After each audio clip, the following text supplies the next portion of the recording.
Con este video vamos a dar inicio al curso de Affinity, empezando por las bases para que todos estemos en la misma sintonía y poco a poco ir enseñando cosas más complicadas.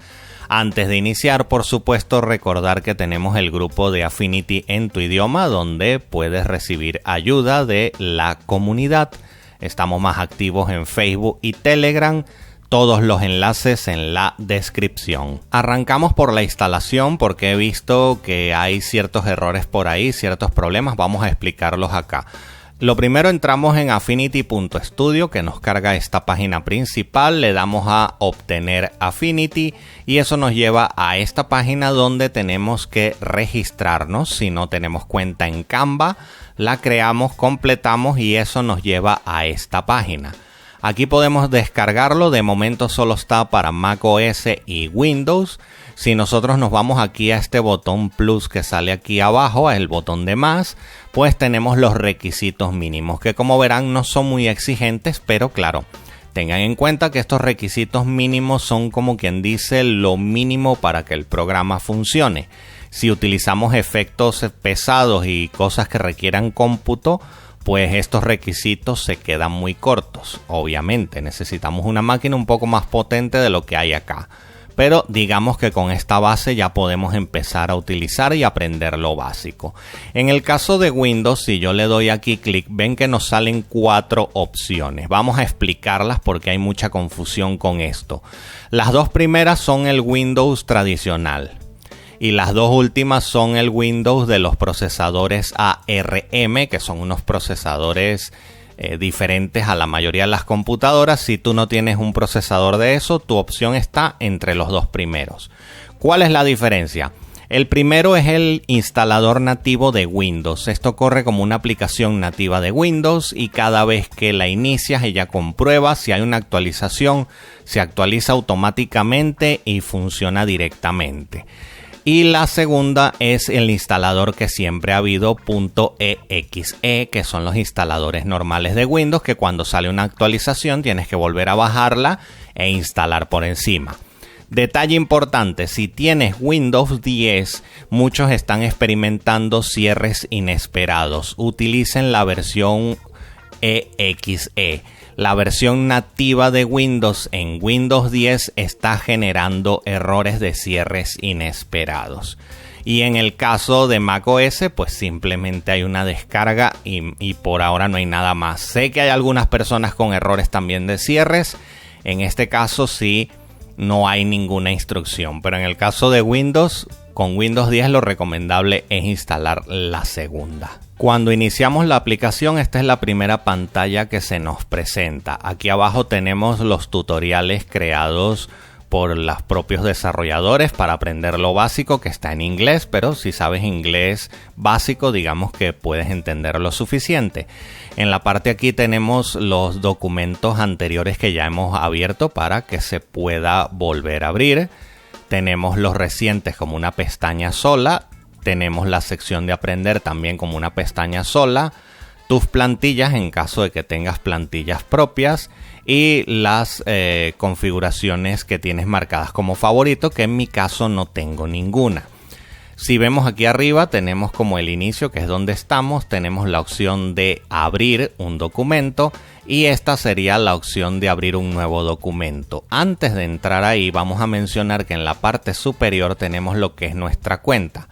Aquí tenemos los ajustes de la cuenta, que conviene que revisen la privacidad para ajustar los datos que Canva toma de ustedes. Y aquí en avanzado, en esta primera parte sale la opción de colocar el ID de Serif, la antigua cuenta. Si ustedes lo colocan al darle clic, podemos ver lo que teníamos comprado con la cuenta antigua y descargarlo completamente en este programa. Sí, podemos traernos nuestras compras antiguas al programa nuevo. También importante que si tú iniciaste con una cuenta gratuita y pagas la cuenta Pro de Canva, aquí en avanzado le das a comprobar licencia para refrescar y que se te active lo que pagaste. Otro detalle importante, si nosotros abrimos un documento creado con una versión antigua, nos sale este aviso porque el formato de guardado cambió. Eso significa que si yo edito este documento y lo guardo, dejará de ser compatible con el formato viejo. Una vez creas tu primer documento, aunque sea en blanco, yo te recomiendo que lo primero que hagas es venir aquí a la opción de editar, ajustes, y veas todas las opciones que tiene el programa y lo modifiques a tu gusto. Por ejemplo, en general, si bajamos aquí al final, tenemos el idioma del programa. En la parte de aquí superior, un poquito más arriba, tenemos lo de guardar como los documentos de Photoshop. Tenemos algunos detalles de cómo se comporta el programa. En aprendizaje automático tenemos la opción de la segmentación, que es para la herramienta de selección de objeto. Esta segmentación corre en local. Tenemos que descargar esta opción para que la herramienta de selección de objeto funcione. Como verán, los demás son premium. Yo de momento no tengo el premium, no lo tengo activado. El curso se basará en todo lo que se puede hacer de forma gratuita. Más adelante quizás hablemos un poco de las opciones de inteligencia artificial. También tenemos la opción de rendimiento, que esté configurado para tu tarjeta. Aquí puedes cambiar algún parámetro si lo necesitas para mejorar un poco el rendimiento, pero por norma general se ajusta bastante bien. También tenemos opciones de interfaz. Aquí podemos ajustar absolutamente todo. Incluso al final tenemos opciones para restablecer ciertas cosas por si cambiamos muchos parámetros y el programa empieza a funcionar mal. Aquí podemos restablecer esas opciones para regresar al estado por defecto cuando se instaló siendo la primera vez. Los estudios, la parte superior de aquí, es uno de los cambios más grandes que tiene esta versión de Affinity, ya que incluye todas las herramientas dentro de una misma aplicación. Eso significa que Vector sería el equivalente a Affinity Designer, Pixel sería el equivalente a Affinity Photo y Diseño sería el equivalente a Affinity Publisher. El selector es el equivalente a la opción de exportar. Y bueno, la opción de la IA de Canva es el modo para obtener toda la IA en un solo sitio y hacer los ajustes que requieren premium. Muy importante mencionar que estos tres botones te despliegan otros estudios que hay que no están visibles, que también se pueden utilizar, por ejemplo el de retoque fotográfico. Muy importante tener en cuenta que todas las herramientas giran en torno al estudio que estás utilizando. Si no consigues la herramienta que quieres usar, muy probablemente es porque estés en otro estudio. También la parte más importante, yo puedo crear un estudio. Aquí en la lista, el botón crear estudio. Y nos sale el nombre para ponerle, cuál vamos a clonar, porque podemos partir clonando de un estudio existente, qué icono le vamos a poner, qué color y qué descripción. ¿Cuál es la idea de esto? La idea de esto es que yo creo un estudio personalizado, no lo voy a crear, pero simplemente rellenando los datos se crea, y estando en ese estudio personalizado yo puedo venir aquí en la parte superior, botón izquierdo, y le doy a personalizar herramientas. Puedo cambiar todas las herramientas de la parte superior, y si le doy aquí a estos tres puntos de la parte izquierda de las herramientas, también puedo personalizar todas esas herramientas en el estudio que yo haya creado, y toda esa personalización que yo cree, los ajustes, todo queda registrado en ese estudio. Y es como una manera personalizada de trabajar y de ajustar el programa a tu medida. Otro punto súper importante que también deben tener en cuenta es que en la parte superior están estos dos botones. Aunque yo ahorita estoy en la opción del estudio vector, que sería para trabajar con vectores, que sería el Affinity Designer, por así decirlo, fíjense que en la parte superior, en estos dos botones, yo estoy en modo pixel. Eso significa que si yo hago mucho zoom, ven que voy a ver la distorsión de los píxeles, porque estas figuras son vectores, pero estoy en el modo píxel. Si quiero ver los vectores, tengo que cambiar al modo vector, y ven que ahorita ya no hay distorsión de las líneas porque estoy en el modo de vectores. Muy importante la vista, porque puede ser que estén trabajando y vean algo borroso y no entiendan por qué. Es porque no están en el modo de vista correcto. Veamos cómo nos movemos en los documentos dentro de Affinity. Si dejamos presionada la tecla espacio, nos sale una mano que nos permite hacer clic izquierdo y mover el documento para desplazarnos a la zona donde estamos trabajando. Si dejamos presionada la tecla control y rueda del ratón hacia arriba, nos acercamos al documento. Si le damos a la rueda hacia abajo manteniendo el control, pues nos alejamos. El puntero del ratón es la zona hacia donde se dirige ese zoom. Ahora, si queremos ajustar el documento a la pantalla, lo único que tenemos que hacer es control 0. Eso ajusta a la pantalla. Si queremos ver el documento al 100% al tamaño real, es control 1. Eso nos permite ver el documento a la ampliación de la resolución a la que estamos trabajando. Ahora bien, hablemos de la selección, porque la selección cambió con respecto a la versión antigua de Affinity. Si estamos en la herramienta de mover y yo hago clic izquierdo en cualquier parte del lienzo y arrastro, ven que me sale ya para seleccionar. Este cuadro es de selección. Apenas toco la figura ya sale seleccionada. Ven que el segundo círculo se selecciona apenas medio lo rozo. Antiguamente en la selección de Affinity había que encajar todo el objeto dentro de la selección para que se seleccionara. Ahorita simplemente con rozarlo un poco ya queda seleccionado. Este comportamiento es típico de las demás aplicaciones y me parece más cómodo, pero si tú lo quieres cambiar por la selección antigua, lo único que tienes que hacer es aquí ir a editar, ajustes, herramientas y aquí tienes el comportamiento de la selección de marco y simplemente tienes que cambiarlo a rodear, que requiere que el marco ocupe todo el objeto para que se seleccione. En mi caso yo prefiero trabajar así, me parece más cómodo y más práctico. Ahora que todos los programas están en uno solo, pues hay muchas herramientas en cada uno de los estudios y aprenderse un poco para qué sirve cada cosa si estás iniciando puede ser un poco abrumador. En este caso yo te recomiendo, por ejemplo, si te metes en una herramienta, ves que dejando el mouse un ratico te sale el nombre de la herramienta que se llama herramienta pluma, se invoca con la letra P, te da una pequeña explicación, pero si le damos a más información, te carga la herramienta directamente y una explicación muchísimo más detallada. Esta ventana, por supuesto, la podemos hacer mucho más grande para leer cómodamente. Y lo más importante, te explica todas las opciones que salen cuando tú seleccionas la herramienta. En la parte superior te salen las opciones adicionales de configuración y aquí en la ayuda te sale toda esa explicación y todo en español. Y pues poco a poco viendo las herramientas y buscando las aplicaciones vas un poco entendiendo cómo funciona cada cosa, aunque hay herramientas como la pluma que es común a todas y funcionan más o menos igual que cualquier otra aplicación. También tenemos en la parte superior aquí la ayuda que nos carga Rickson, un bot que nos da respuesta. En español no siempre es muy bueno, pero vamos a preguntarle dónde ubico el autotrazado de vectores en el estudio de vector.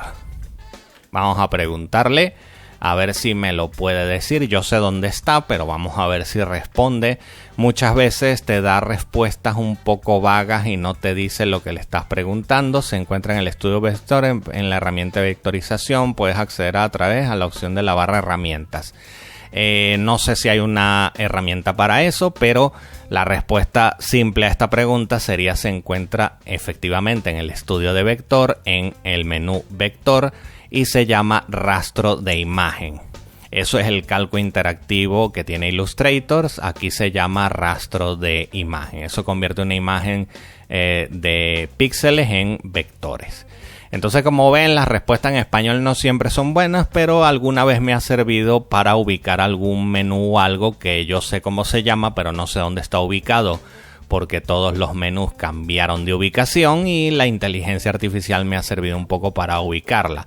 De todos modos, en esta misma sección de preguntar, si vamos aquí a ayuda, tenemos el buscador donde podemos buscar cualquier herramienta o cualquier concepto como capas y pues nos sale toda la ayuda referente a ese tema. Muy importante mencionar que este centro de ayuda también está en la página web, pero por algún motivo no da resultados cuando buscas. Solo da resultados si lo buscas aquí dentro de la aplicación. Mientras estamos trabajando con un documento o cuando hemos finalizado y lo queremos guardar, asegúrense de guardarlo en el formato nativo, en archivo, en guardar. En mi caso no sale porque este archivo ya está guardado, pero cuando ustedes guardan su archivo les sale para guardar en el formato AF. Ese es el formato nativo para poder seguir editando y trabajando en él. Esto es muy importante. Una cosa es guardar el documento, otra cosa es exportarlo. Guardar es conservar el original para seguir trabajando. Ahora, si terminamos el documento, lo tenemos guardado y queremos exportarlo para obtener el resultado final, pues en esta parte tenemos una opción de acceso rápido para exportar en PNG. Por si no quieres estarte metiendo en menú, lo tocas, exportas y listo. Si le das a la flechita, puedes configurar el comportamiento de esa exportación. Ahora, si lo quieres exportar de manera tradicional, archivo, exportar y otra vez aquí exportar. Aquí tenemos todos los formatos que salen en colores y cada una de estas pestañas cuando la abrimos tiene diferentes calidades para no tener que estar ajustando mucho. Simplemente seleccionamos una calidad, le damos a exportar y listo. Ahora, si quieres la persona de exportación para generar sectores y hacer tu exportación, pues simplemente venimos aquí arriba, efectivamente, a la sección de sector, al estudio de sector, perdón, y aquí tenemos la herramienta de sector que nos permite cortar los sectores que van a aparecer aquí en esta esquina. Este primer sector que está cortado es el documento entero que requiere ponerle nombre para que se pueda exportar. Y a medida que vamos generando sectores, pues van apareciendo aquí y esos se exportan con este botón de aquí abajo. En los que están seleccionados le das a exportar selección y se exporta todo de una sola vez, todos los sectores, el documento, todo lo que tengas configurado. Puedes configurar las mesas de trabajo para exportarse como sectores. Eso es algo un poco más avanzado que veremos más adelante. Dos cosas importantes para los usuarios de Affinity antiguos.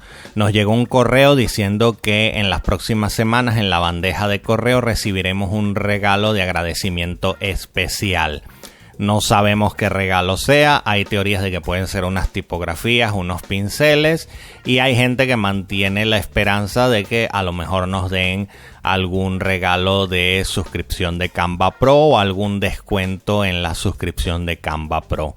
Veremos qué pasa con ese regalo. Por otro lado, y hablando de Canva Pro, recuerden que el 28 de noviembre es el Black Friday y por lo general Canva hace descuentos interesantes en esa fecha.